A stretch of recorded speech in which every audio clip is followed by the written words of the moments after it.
बाबू। ए बाबू। बाबू हो। बोल।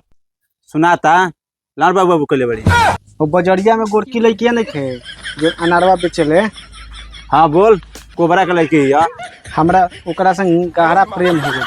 4-5 दिन में शादी कली तो तहार कैसन विचार रही?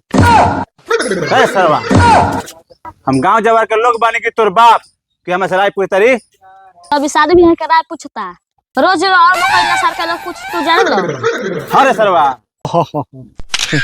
आजकल के प्यार में लसरा लसरी कोनो बड़का चीज नहीं है। कोनो बात नहीं है, कहीं मुँह काला कर, लेकिन तोर बियाह वही जगह हुई जहाँ हम चाहे। चुप कही अभी 3-4 साल बाद। 3-4 साल आ 3-4 दिन में घर वाली का बैठा दे निकाल दे बका। काट दम सरव, काट दोनों जना के। स्वरूप ए सरवा बुझलिया के दे।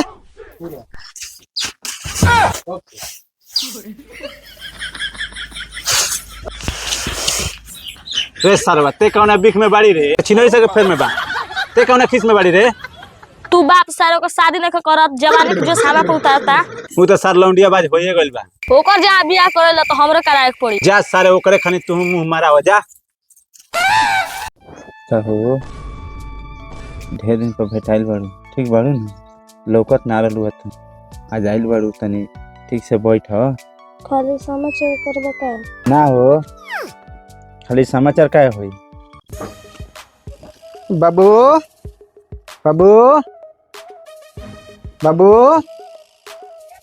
इक्के ने बारा नहीं बाबू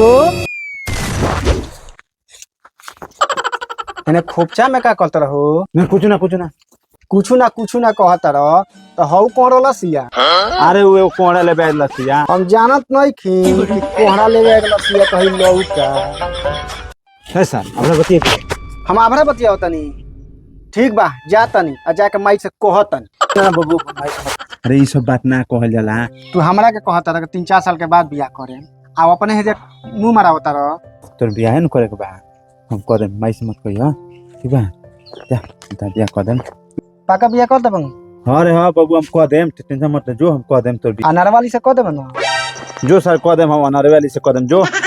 ए सर, बकरी ले का घुमत रे? है चाचा, बकरी कहतो मत हियो, ये हमार जान हियो, बुझलो नु? बकरी के बकरी ना कहीं तमलार कहीं। फिर बकरी कहत रहा मार के गाड़ फाड़ देम। एगो सर बावे कि अनार वाली पे बीमार बा, तू साले बकरी पे बीमार बा। फिर तू फालतू बात कोई करत रह। क्या सारे दुनिया के लोग कुकुरे बाहर लो।